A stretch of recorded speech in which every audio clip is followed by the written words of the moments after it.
Do as I say, not as I do. How many of us have heard this a time or 20? Don't get me wrong.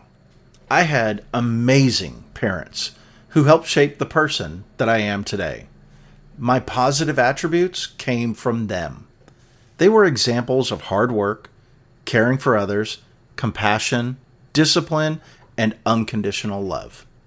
Hello, my name is Kevin Adamson, and today we're talking about leading by example.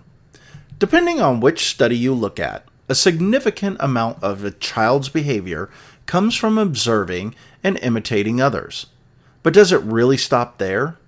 Another of my favorite childhood sayings was, if your friend jumped off a bridge, would you do it too? Which implies that whatever I was doing, probably something wrong, was because I was imitating another child. And it goes on from there. I've imitated my peers, my management, and at times my kids. Each time I imitate others, they are leading by example. Think about how often we do this. Did you buy that Stanley Cup because someone who looks or acts the way you want to has one? Or did you decide that an F-150 truck was the truck for you because you saw a hard-working American do something strong in one? Or how about the Alienware gaming PC and the newest Xbox? What influenced your decision there?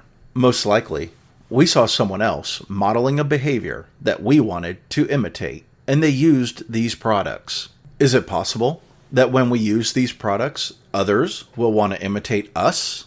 Each day, we are an example to everyone we come in contact with, and also those that we shun because we didn't show up. Our example can be positive or negative. When my kids were young, I was a yelling parent.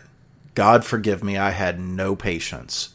My parenting style was to ask or tell them to do something, give them about 30 seconds, and then raise my voice each time I had to retell them again. Was it effective? Yes. Was it the most loving way? Probably not. I believe two examples came from this type of parent leadership. The negative example is that I modeled losing control of my emotional regulation and my temper. My kids deserved better, and so do yours if you're that kind of parent. But the positive example I hope they took was a lesson in urgency, even if it was delivered poorly. When an authority figure asks or tells them to do something, that something is important and needs to be done immediately, or they can suggest an alternative at that time. Now, I wasn't all bad. An example of positive parenting leadership was teaching my kids to stick to whatever they made a commitment to, or stay long enough to fully understand the impact of quitting for themselves, their team, and the activity. For example, we played lots of sports. With each sport came a commitment to one season. At the end of the season, if they didn't like the sport, we never had to do it again. The same with band class, church youth group, and Boy and Girl Scouts. From this, I hope I taught and provided an example of tolerance, hard work, understanding, and courage to try new things. Similarly, I continue to try new things today to be an example that no matter how old you are, you can still learn and try new things. So what about at the office? No matter your position, title, or role, you lead and are an example to others all the time. I remember being in a conference room once with about 30 other people. The presenter's topic turned to something that I had no interest in and didn't really apply to me. I pulled out my phone and started to check messages. My manager leaned over and let me know that I was setting a bad example to my peers. I was conveying to my peers that it was okay to disrespect the presenter. By pulling out my phone, I communicated to the presenter and my peers that what I wanted was more important than what we were called there to learn. What if everyone in that room looked over and followed my bad example? Whether I thought people were watching me or cared what I did doesn't matter. I was presenting a bad example. How many of you pull out your phone during a meeting? Be honest. Regardless of the excuse you use to justify your behavior, if the presenter, preacher, or teacher is not entertaining enough, do you need to provide your own stimulus despite the example we set for others? How can you improve your leading example? Remember, a good tree can't produce bad fruit, and a bad tree can't produce good fruit. A good leader's good example comes from the depths of a good heart, and a bad leader's bad example comes from the depths of an evil heart. Your example flows from what is in your heart. Next, be fully present. When you are in a meeting, conversation, or training, give it all your attention. Put the phone away, not just down. I can tell you from experience, it is such a temptation to pick up your phone when you see it on the table or the desk. Instead, get a notepad. Remember those paper things from a while back? And write notes down. This will help you to stay focused on the meeting. Place respect at the top of your leadership list and realize that without 100% presence, you are not fully respecting the other party. Third, remember the example I gave you about sticking out each thing for a season? We call this commitment and grit. Commitment is giving each task your best effort. Don't refuse or quit just because you don't want to do it or think it's silly. Here's an example. When I was a young private in the military, I despised the silliness of laying out our gear for inspection. Everything had a specific spot and a way to be folded or set out. What I didn't realize was that it was a systematic way to ensure preparedness and team readiness. As I gained rank and took on leadership roles, I came to an understanding and an appreciation for what I despised in previous years.